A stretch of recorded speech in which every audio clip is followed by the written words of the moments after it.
Good evening and welcome to the Nevis Newscast for today, Monday, September 14th, 2015. I am Bronte Swanston Hendrickson, your presenter for this evening.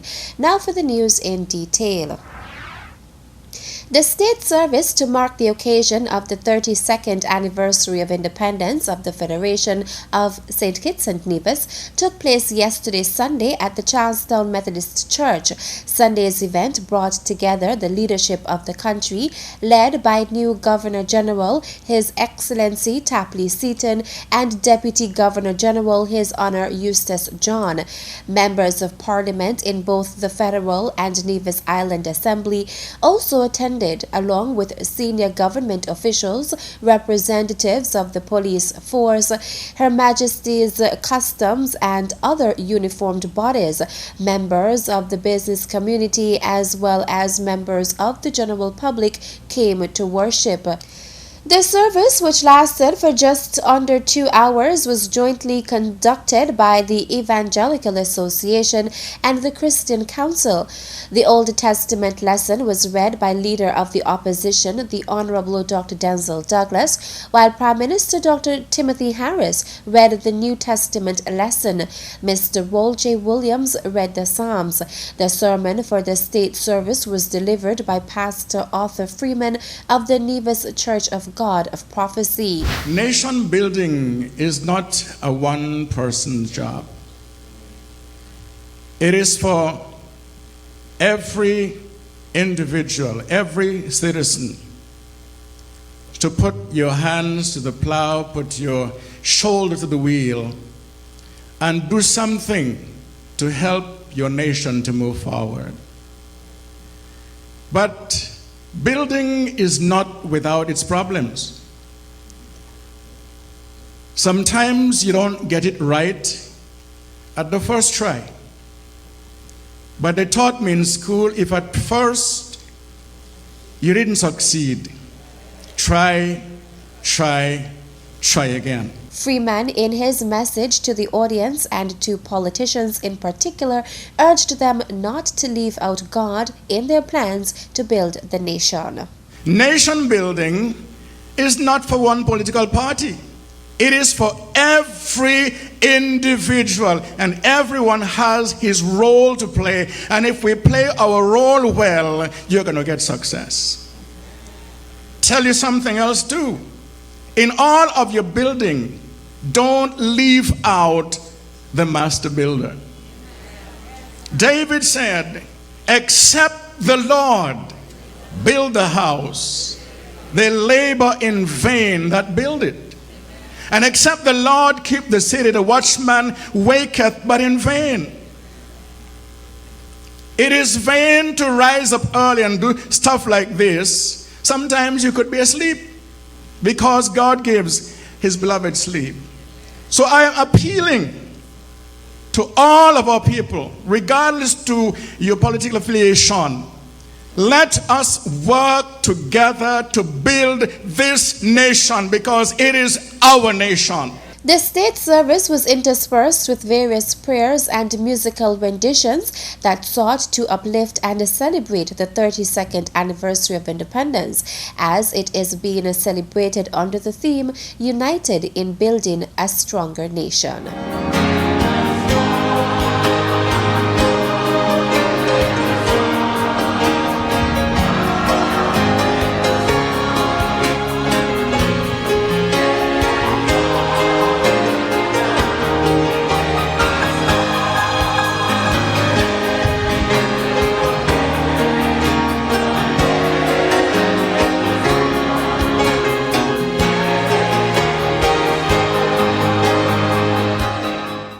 Premier of Nevis, the Honorable Vance Amory, and a senior minister in the federal government late last week participated in the monthly press conference hosted by Prime Minister Dr. Timothy Harris. Here is some of what Premier Amory had to say. We are seeing a change in the profile of the activity, criminal activity in Nevis. It is not something which we are happy about, but I want to say that we have had quite a number of discussion or opportunities to discuss with the Police High Command in Nevis, Mr. Brandy leading that. And on 2 occasions, we've had representatives from the Bramshill Police consulting firm coming over to discuss with us the strategies which are being implemented. Clearly, we cannot say to the general public the specifics of those strategies. The key, we feel, and this is across the board in St. Kitts and Nevis, I can say that because there's that collaboration, is to keep the pressure on those people who are suspects until we are able to get the required evidence to take the matter into court. And I believe that is the cautious way to approach this matter. It makes no sense arresting people and then having the government, as the AG said the last time we were here and the Prime Minister might have mentioned, to be faced with claims from people for quote-unquote wrongful arrests. I want to say that the police in Nevis, with the support of the Army, contingent of Army supporters, with the High Command and the advice, additional advice from the consultants, I think we are getting a handle on what is going on in Nevis in terms of criminal activity. We are on a very strong path of dealing with the criminals, and the activity of the police in Nevis and police here, as you heard from ACP Henderson, to keep the pressure on will, I think, in short order, bear fruit in terms of cracking some of those outstanding cases. That was Senior Minister in the federal government who has responsibility for Nevis affairs, the Honorable Vance Amory. The High Command of the Royal St. Christopher and Nevis Police Force is reporting a 29% overall drop in serious crime this year compared to the same period last year. Assistant Commissioner of Police ACP Vaughan Henderson told the press corps at the Prime Minister's monthly press conference on September 10th that the recently introduced 6-point plan of action to reduce homicides and violent crimes in the Federation is working, and that the police have stepped up their efforts to combat not only crime but the fear of crime in St. Kitts and Nevis. The Assistant Commissioner reported that from January to August 2014 there were 796 crimes compared to 561 crimes for the same period this year, which accounts for a 29.5% decrease. ACP Henderson pointed out that he took no comfort in the 21 murders already committed for the year. Our philosophy is one homicide is one too many.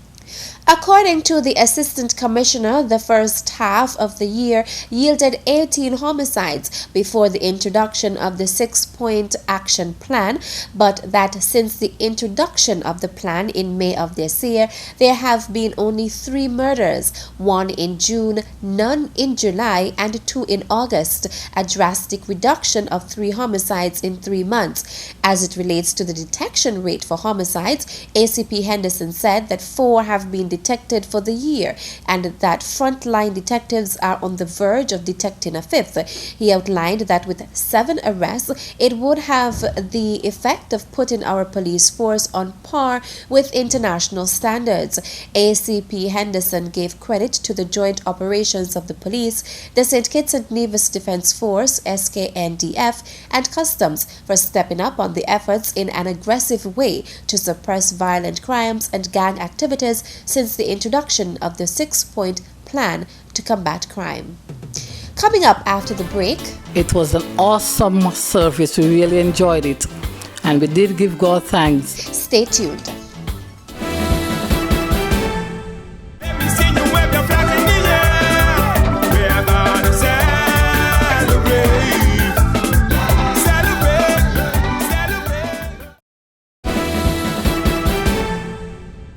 Welcome back.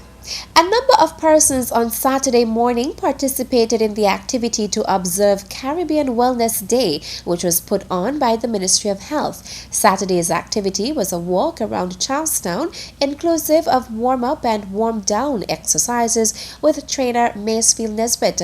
The walkers departed the Charlestown Secondary School grounds just after 6 a.m., went through the capital towards the Nevis Craft House, traveled east and south along the Stuart Williams Drive, west at the Stony Grove roundabout, then finishing at the Charlestown Secondary School grounds. The event was supported by a wide cross-section of the community. Caribbean Wellness Day is a CARICOM activity which brings to the fore issues that seek to combat non-communicable diseases such as hypertension, diabetes, and cancer. The aim is to ensure persons adopt lifestyles that reduce the risk of these conditions by both eating healthy and exercising. I would like to thank everyone that came out and supported our walk. It was fun and exciting as always, and I expect to see more people next year when we have our Caribbean Wellness Day walk. I would like to thank our generous sponsors who were the Honorable Mark Brantley, the Four Seasons Resort Nevis, Mr. Colin Walters, TDC, the Inter-American Institute for Cooperation in Agriculture, IECA, Marcel Structural Metalworks, the Seabridge Inc., and Mr. Macefield Nesbitt. I'd like to thank those sponsors. Without them, this wouldn't have been possible. Caribbean Wellness Day is being observed this year under the theme Healthy Lifestyles, Healthy Aging. Executive Director of the Caribbean Public Health Agency, CARPHA, Dr. James Hospitales, said in a message that adapting to the many changes that come with aging can be a challenge, but looking after our bodies is an important part of healthy aging.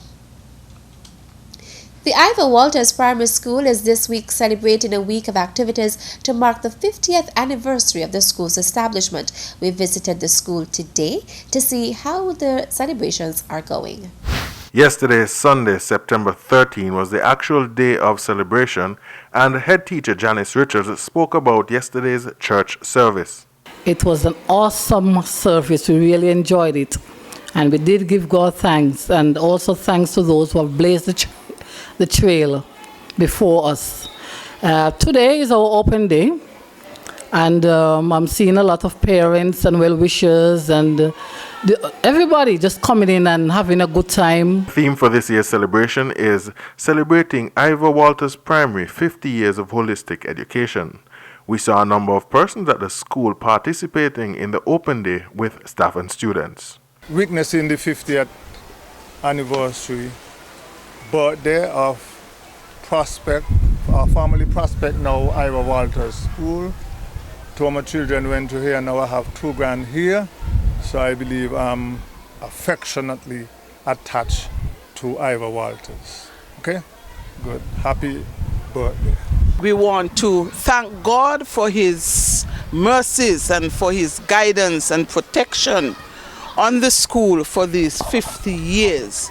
And as we enter into the next 50 years, I pray that we would be more focused and we will set out to achieve. We will achieve what we set out to accomplish. I was a graduate of the Iver Walters Primary School. Most of my siblings were, my children, my 2 daughters, they were graduates of Iver Walters Primary School. As a matter of fact, Iver Walters, my cousin, who the school has been named after, he always taught me something that I will never forget. A word to the wise is enough, and I will take that by now wishing the school again a happy birthday, 50th birthday. I cannot help but wish the school best wishes. It's my school, it's my children's school, it's my grandchildren's school, and so therefore I can only wish them the best. We have seen a lot of changes throughout the years. Some are good and some are not so good, but through it all, we have come through, and we're here today celebrating and enjoying ourselves. I'm very happy to be associated with the Iver Walters Primary, one of the finest schools on the island, and a school that has produced citizens that are contributors to the growth and development of Nevis. And so I'm very proud to be associated with them and very happy to be here today just to have a look around on their open day. And I want to say on camera and publicly, congratulations to the Iver Walters Primary School for attaining 50 years. It's a tremendous milestone. Principal Richards also looked at the activities for the rest of the week's celebrations. On Wednesday is going to be Family Day. That's National Heroes Day, so that's Family Day.